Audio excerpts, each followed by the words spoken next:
कैसन कटलो सुहाग वाली रतिया के छोड़ी हमरा से बतावे सच बतिया के। अरे पहिले राते पियावा के साथे जियावा धक धक करे, पियावा मिलल पतरे राते पलनिया चर चर करे। अरे पहिले राते सैया के साथे जियावा धक धक करे, पियावा मिलल पतरे राते पलनिया चर चर करे।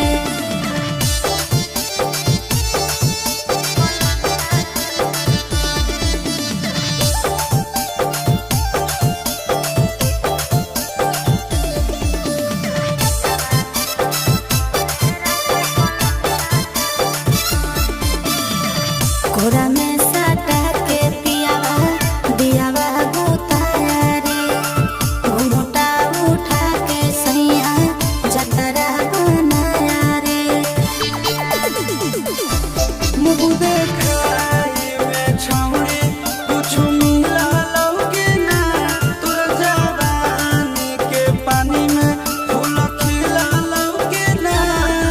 अरे कबो ऊपर कबो नीचे चिजवा मोर धरे, पियावा मिलल पतरे राते पलनिया चर चर करे। अरे पहिले राते पियावा के साथे जियावा धक धक करे, पियावा मिलल पतरे राते पलनिया चर चर करे।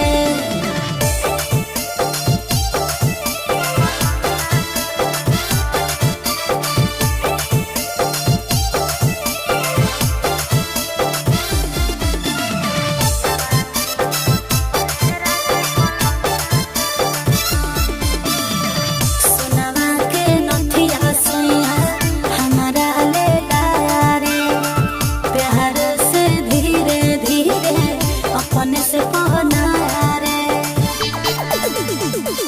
कि नंदन आशीष